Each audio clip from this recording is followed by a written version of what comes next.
on C3AI Ex Machina. This is one in a series of webinars to help folks who are responding to our call for proposals. For today's webinar, we're going to first give a brief summary of our previous computing webinars. Then the bulk of today's presentation will be on C3AI Ex Machina. We'll follow up with a reminder of some additional resources we have available to you to facilitate your submission of proposals. And we have some time for discussion at the end. So in our previous computing webinars, we introduced the DTI DevOps staff, including myself and my colleagues at UC Berkeley, our colleagues at the University of Illinois Urbana-Champaign and CSA. And we described how we support the computing aspect of your research for your award. And we also have a new part of the program in this round in which you can effectively propose to invite one of us to join your research team for your DTI, C3AI DTI work. And this would be at no additional cost to your award. We gave an overview of computational resources available, including the C3AI technologies, such as the C3AI suite, which was also featured in our previous webinar in a deep dive, C3 Ex Machina, which will be today's focus. We discussed the high performance computing resources available to awardees at both NERSC and NCSA. And we also talked about the Microsoft Azure resources available. Those are used in two ways. One, they're the foundational infrastructure on which our C3 AI deployments run, and they also are available to complement the C3 AI technology use in support of your research. And we also talked about something that you'll see in the call for proposals, that you're asked to consider how you would use C3 AI technologies as part of your work plan for your DTI project. So that's something to think about as you watch today's presentation, and something with which we can help. And we are also putting our recorded webinars on our YouTube channel. With that, I'd like to pass over the mic and the screen to my colleagues at C3AI, who will be leading us through this exploration of C3AI Ex Machina. Okay, so this is the landing page to the Ex Machina application. And there's a few things to familiarize ourselves with here. First is the getting started section, which, as you suspect, is to help you get started. And there's a few different things in this section. First, you can, of course, start with a blank project. So if you're feeling bold or have used Ex Machina a number of times, you can just jump right in and start from scratch. We do also, however, have a number of pre-built sample templates. And these sample templates are either industry specific or general use case specific. So things like customer segmentation, customer churn risk, which is what I'll showcase in a moment, predicting stock out risk, transaction fraud. So a number of pre-built templates that are helpful, I think, in two ways. One, if you have a use case like this that you're trying to solve, helps you get started a little bit quicker. So if I'm a company that's trying to do customer churn risk prediction, I can get started, and rather than starting from scratch, take advantage of already a number of pre-built steps to help me get going. The other way they're helpful is actually to just help learn how the tool works. I'll get into a number of documentation aspects and videos that we've been recording to help you get started, but also I think it's really helpful to be able to just see examples. I know people learn in a number of different ways. So for those people that like to just see examples, these are super helpful in being able to quickly see an example project end to end and actually run it and get a sense of how it works for yourself. Now, the second section is just recent projects. So I can see I have a number of projects here that I've been working on. I can see when they were last run, when they last ran, were they successful or not. I can actually schedule them to run. So we talked about being able to operationalize your work. So once I've gone in and I'm confident and happy with the project that I've created, and let's say Mark, I want to meet with Mark every Friday and have some updated analytics for him. I can actually come in and schedule this to run. So when I show up Friday morning, it's all ready to go. So you can certainly easily schedule your projects. Your typical export, I can import projects, so very easy to collaborate. I can clone, duplicate, delete, all the normal good stuff that you expect. At the bottom are some additional resources, very active community posting tips, asking questions. Number of C3 experts are constantly monitoring that. So feel free to check that out as well. Good resources there. From time to time, we post case studies and blogs that can help you understand, how other customers are using it or exciting new news and updates. Now, one additional element to mention that I glossed over a little bit is this remove button. And what this speaks to is how we are flexibly deployed on the cloud. And what I can do actually, if I come up here, is I can see I have my cloud resource, my workspace has been deployed. It is on. I can see that because it's green. It lets me know it's on. I've deployed a 32 gigabyte workspace. So automatically behind the scenes, Kubernetes has spun up a node. We've installed Spark in the Ex Machina application on it, and it's a 32 gig Spark cluster that I am able to use. If I'm only using 2 gigs right now. If I was using much more and close to my limit, I would be able to come down and remove, old data or old projects to free up that space. So I don't necessarily have to scale. Just like on your local laptop, you can easily remove files. That being said, if I did want to scale, I can very easily click adjust size, and I can come in and see, I can configure the size of the cluster that I can use. Now, right now in this, demo environment, we've restricted the size that I'm allowed to use to 128 gigs. You can easily, depending on, I think in your guys' environment, it's already pre-configured that you can go terabyte and beyond. So again, virtual unlimited scalability. In terms of being able to deploy incredibly large cloud resources, all running Spark to meet your data volume needs. A couple other things to take note of. If I do have more projects than fit in that recent projects grid, I can see them over here in the projects tab. I also have some in-app documentation, so I can read about generally navigating the product, kind of what I just walked you guys through. I can read about how to connect data. I can read about, creating how to prepare data and sort it. So documentation exists to help you get started and learn as you're beginning using Ex Machina. Okay, so that's the general, landing page and navigating the application. I'm actually going to jump in and show a project now. So if I, from this home page, click on one of these projects that I've ran recently, I am taken to a screen that looks like this. This is what we call the Ex Machina Editor. And this is where you will spend the bulk of your time loading data, configuring a pipeline to wrangle and prepare that data, training machine learning models, visualizing those outputs, and then hopefully generating your insights on the problem that you're trying to solve. There's a few areas to familiarize ourselves within the Ex Machina Editor. First, on the left-hand side is the node palette. Nodes are the building blocks of Ex Machina projects. They are the foundational element that we will use to create a project. Another way to think about nodes is as steps in a pipeline.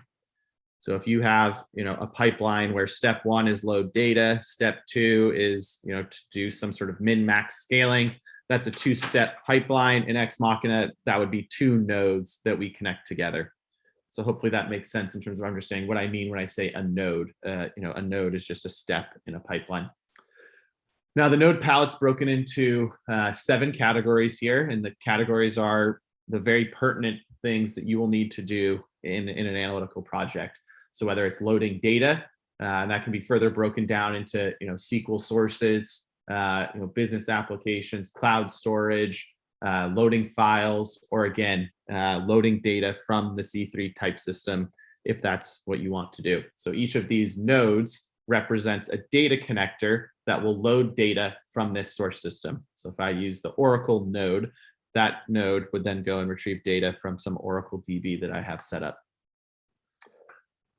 There are nodes to help transform and prepare your data. So if you want to do some encoding, if you want to do filtering and splitting your data, column operations, joining, merging data, data type conversion, all of those nodes exist under the transform tab. And this is very common that you'll need to manipulate and prepare your data beyond what you just load in from your source system.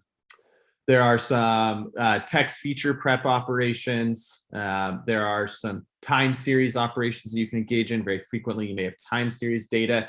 So being able to upsample or downsample the interval of your time series, being able to interpolate your time series, creating features from your time series. So rolling windows, rolling aggregates, cumulative sums.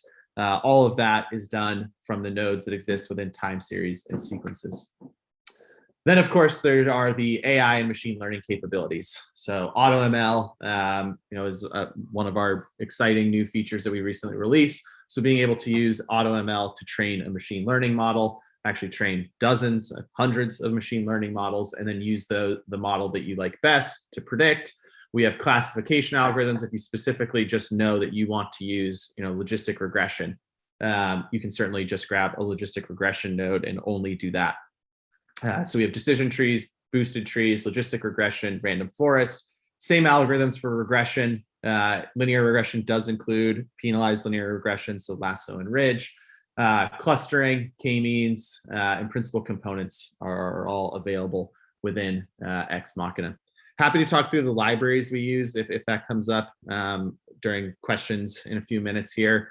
But basically, we use two different libraries today. We use the Spark ML library. We also use H2O sparkling water. We will be integrating with TensorFlow in the near future. So some deep learning capabilities, CNNs, LSTM, RNN, all of that is coming. And we'll be using TensorFlow for those machine learning algorithms. Then, of course, being able to visualize your data. So there's a number of different visualizations you can look at and actually save those as nodes in your workflow to visualize your data and actually just see the key takeaways. And then, of course, outputting, so writing your data back to some source system so that you can extract the insights that you want from your project. Now, I know I'm going a little fast here, so I apologize for that, and but trying to keep us on time here. So we've got just about 20 minutes left. I'm going to spend 10 minutes kind of going through this project. And what I've done here is we're going to set the stage. What we have here is a data set from a telecommunications company that comprises a list of some 7,000 or 10,000 of their customers, and some demographic data about those customers, their gender, their age, do they have dependents, some information on how long they've been a customer with the telecommunications company, what services they use, do they have cable, DSL, do they have phone lines, how much they've spent, and then ultimately a label, which is, are they still a customer or not? Have they churned or not? So in this little example here, we're gonna train a machine learning model to hopefully predict which customers are likely to churn. And once we've done that, we can reuse that model, periodically to keep an eye on which customers, are trending poorly that we may want to reach out to and find some way to either retain or offer some sort of discount or promotion to keep their business, assuming we want to do that. And so what I've done is I dragged and dropped a CSV node. I'm going to use data from a CSV. And over here on the right-hand side, this is the project canvas. This is where you build all your logic. You can see there's a number of nodes in here already, and they've been connected via this line. It goes from the CSV node to the next node. And that's how you create a pipeline to do the work you want it to do. So this is where you build all your logic in this project canvas here. And all you do is drag from the left-hand side and drop into the canvas. And that's how you add a node to the canvas.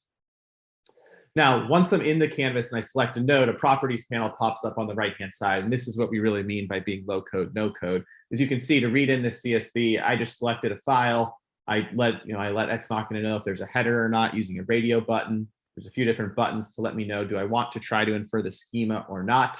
How many rows to use in the schema inference? What's the delimiter, et cetera. So rather than having to know, import pandas and then do pd.read CSV and knowing all the different arguments, a little more usable in that it's no code. It's just all selecting different buttons.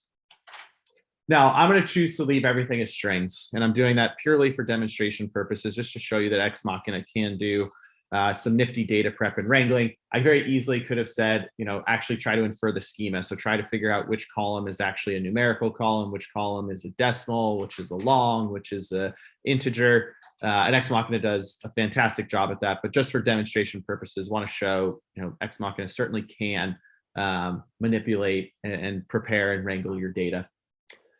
And so what I've now done after I've prepared the node is I can actually pop up and it runs and I can see my data set.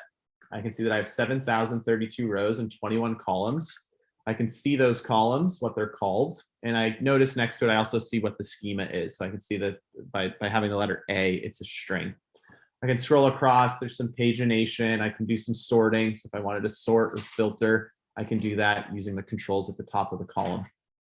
Now, again, as I mentioned, this data set comprises a list of customers, some demographic information about them, senior citizen, partner, do they have dependents, some information about how long they've been a customer, what services they use, and then some info on how they pay, how much they've paid, and if they've churned or not.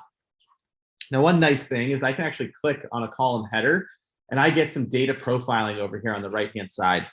So it gives me a summary of, every item in this column is supposed to be a string. And so the data quality check validates that out of the 7,032 rows, there are 7,032 strings. I don't have any missing data points. Obviously, very unlikely to have anything mismatched. But if I, inferred this column and it had inferred it was numerical, mismatch would identify, oops, it looks like something isn't a numerical value. It's actually been stored as a string. It'll flag that for me, so then I can take next steps in my pipeline to clean up my data. So nice to get a little data quality check over here. I can see the schema is a string. I can see that there's 5,163 folks who have not churned, and there are 1,869 who have.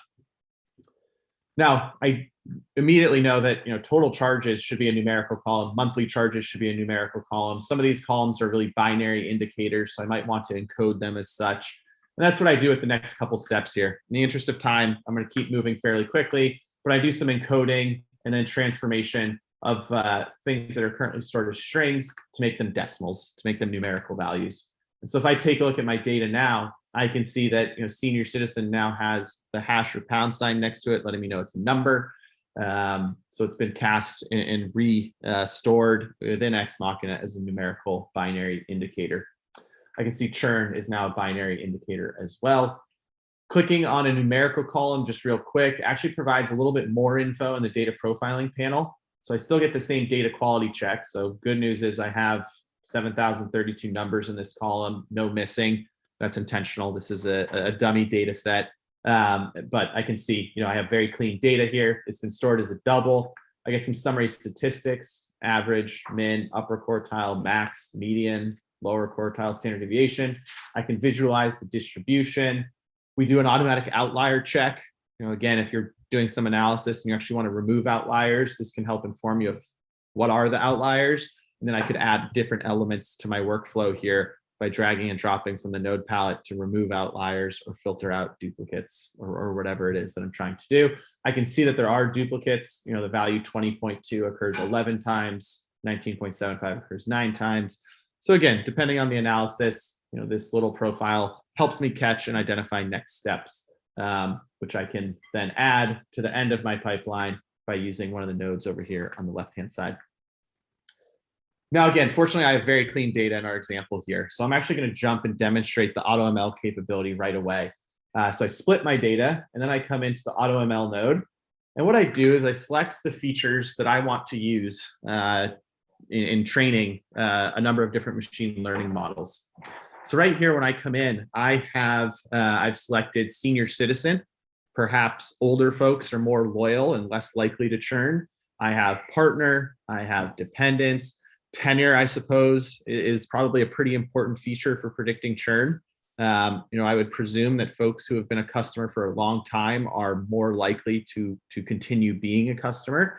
So that's hopefully a good one. I have some information on, do they have online backup? Is that a service that we provide? Do they have device protection? And then I have, how much they spend. Again, presumably it's perhaps the case that if they're spending a ton of money, maybe they're more likely to churn because they can find another lower cost provider. So these are a number of features that I've chosen. I have the label. I'm going to try to predict churn, and then I can see the different algorithms that I'm going to use, that I'm going to train here. basic feed-forward neural network, so basic deep learning, random forest, boosted machines, generalized linear models, stacked ensemble, and XGBoost are what I'll use in the AutoML train node here. So I'll use all those algorithms and try to see which one does best. And what I do is I now see the top 10 performing models. Ex Machina actually ran and trained hundreds, thousands even, and it's giving me back the top 10. And it's using AUC as the critical metric in determining which model did best. Generally a good metric to use in classification type problems. I can see some additional metrics, mean per class error, mean squared error, root mean squared error, log loss. When I click on a model, I can see some additional information. I mentioned how important it is to actually understand feature importance. And as I suspected, tenor was very, very important. By far the most important feature that this model identified in terms of predicting churn, which it did with an AUC of 0.86, which is pretty good. Monthly charges was the next most important feature, and I can see some of the additional features. Having a partner was negligible at best. I can come down and see the model hyperparameters that were actually used in training this model. So rather than having to be a data scientist expert and trying to train a gradient boosted machine model and having figured out to use these parameters, Ex Machina trained dozens, hundreds of different models, changing the different hyperparameters each time, and identified that this was the one that did best. I can calculate how well this model does on k-folds cross-validation. So on the some holdout data, I can actually validate and see some additional information and performance metrics on the holdout set. So precision, recall, true positives, false positives, overall accuracy. I can see ROC curve. I can see the precision recall curve as well. So again, trying to give that end user who maybe isn't a data science expert, still give them the power to have a lot of confidence that the model that they've used here is very good. Do some gut checks and validate that this model does very well. I can save this model and then make use of it and make actual predictions on additional data. So here I've come in and I've actually used a random forest model to go in and predict the churn likelihood for a holdout data set, or maybe some new data that I've loaded in of a different set of customers. And so I have their churn probability over here from the random forest model that I saved and then used to make predictions. I may really be interested, and again, trying to move a little bit quickly here. The churn probability might not be the most important thing for me though in this example. You can see here that even though this person has a 71% chance, according to the random forest model, of churning, they've only spent $144. Whereas you can see a number of other people have spent $7,000 or $5,000, who also have some likelihood of churning. So I maybe really care about revenue at risk. So I can actually use Ex Machina to create a revenue at risk metric, which is simply multiplying the probability times their historical charges. So I can pop that up and now see the revenue at risk. Again, I can now see that there are some folks who have much greater revenue at risk than anyone else. I could sort on the column and then export this and share this with our account executive team or our marketing and sales team to identify what can we do to try and retain these folks who have a tremendous amount of revenue and history that they've spent with us that we really, really want to retain. Another way to look at that is to jump into visualization. I could look at a scatter plot and take a look at my, there's a number of pre-built visualizations that you can configure here. And again, this is available at every step in the workflow.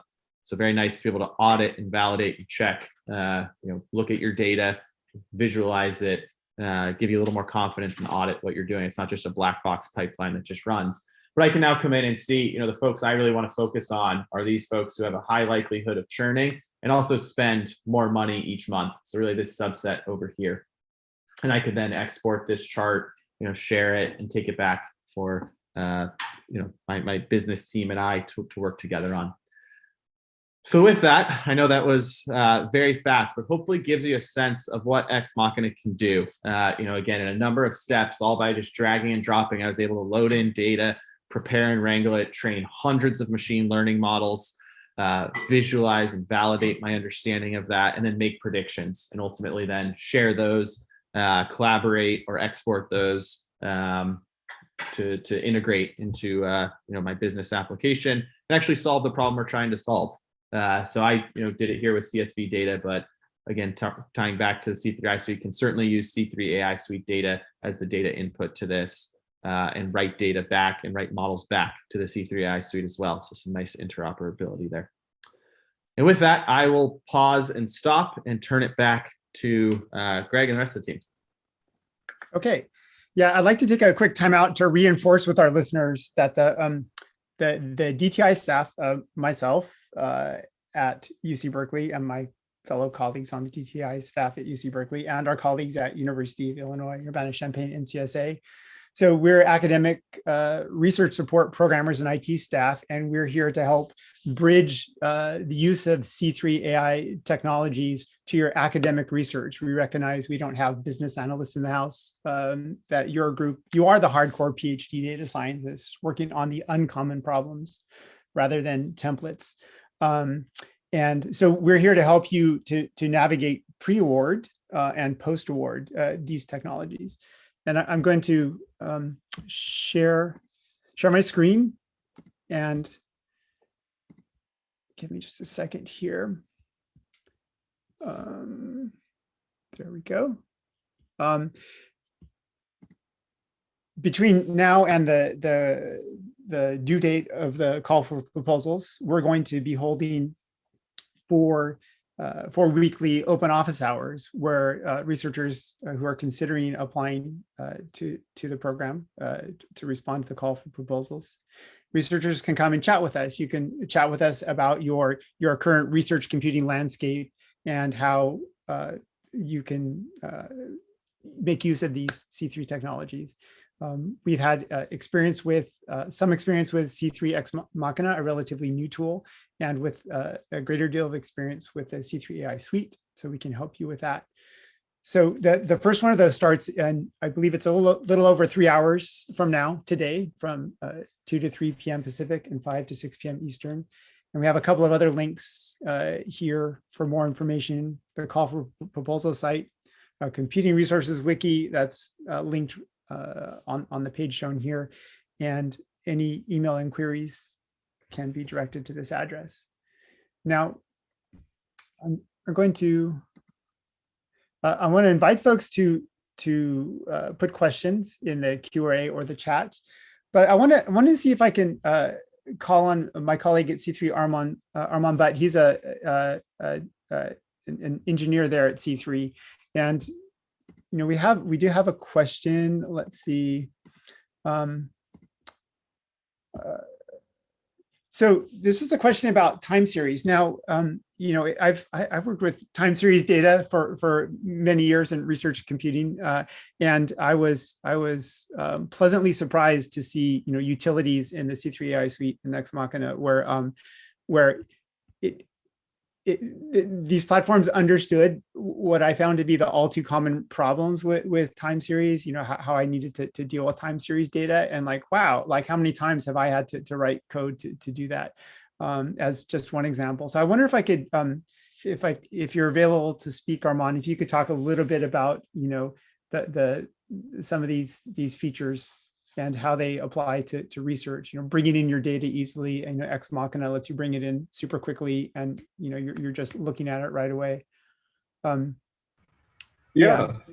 So yeah, like what you said, Greg, is entirely right. Dealing with time series data and wrangling with it is quite a pain for, depending on how your raw data actually is, right? And depending on how you clean it, you and your other researchers on your team can have different views of the data. And of course, if you have different views, it can lead to inconsistent results, right?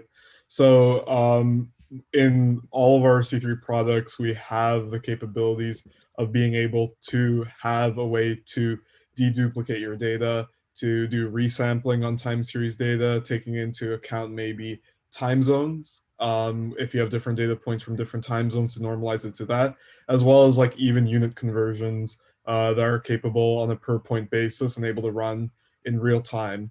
So our platform allows us to do all that cleaning in very simple expressions.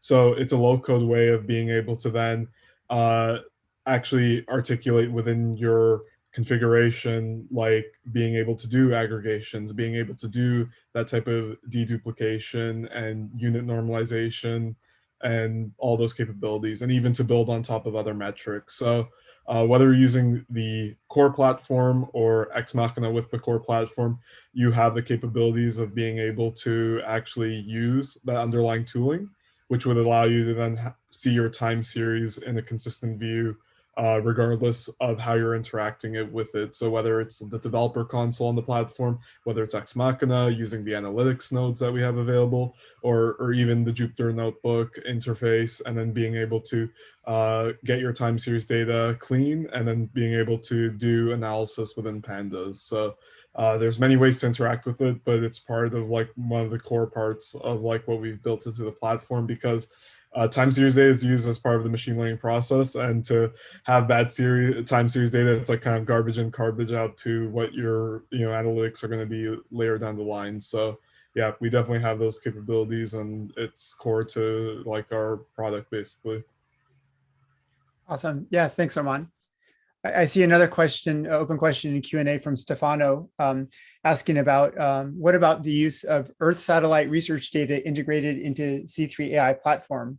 We do have analysis ready data. Can we integrate ArcGIS online software to C3 AI? So I want to open this up to the C3 folks, whether with a C3 AI Ex Machina focus and or the broader platform. What was the second part to that? So is this data from coming from a specific software, or is it in a different like file format? Yeah, I would invite Stefano to, if you wanted to add a little more detail, if you're able. I guess we've got the Q&A and the chat potentially. To reread again the original, what about the use of Earth satellite research data integrated into the platform? We do have analysis ready data. Can we integrate ArcGIS online software to C3 AI? So myself, I'm unfamiliar with if ArcGIS has a type of API of sorts, but our platform supports kind of like a lot of the open web connectors that are available. So if there exists a API that's available on the ArcGIS side, then that can be then mapped to being able to pull it into the platform and then be able to be accessed.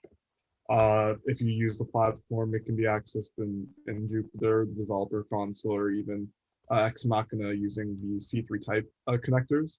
But it would definitely depend on if there is a way to interact with it using a standard web connector, or if you have a file based extracts of that data that would be in like CSV or Parquet, JSON, stuff like that. So I don't think specifically we support the ArcGIS format, but if they do have some type of API to interact with it, then we would be able to pull that into the platform.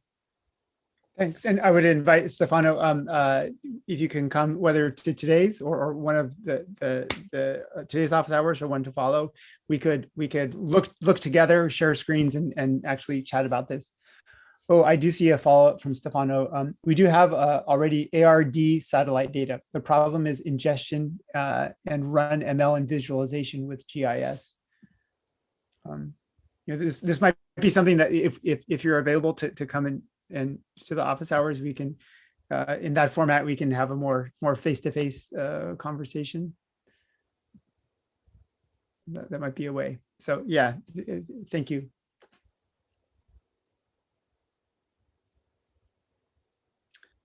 So are there any other questions from participants? Let's see, I'm trying to look at, yeah. I think the questions some have been addressed in text. If anyone else has other items to add, or I would give another call for questions. Oh, and I see we're actually just over time. So with that, I think we're set to conclude the meeting.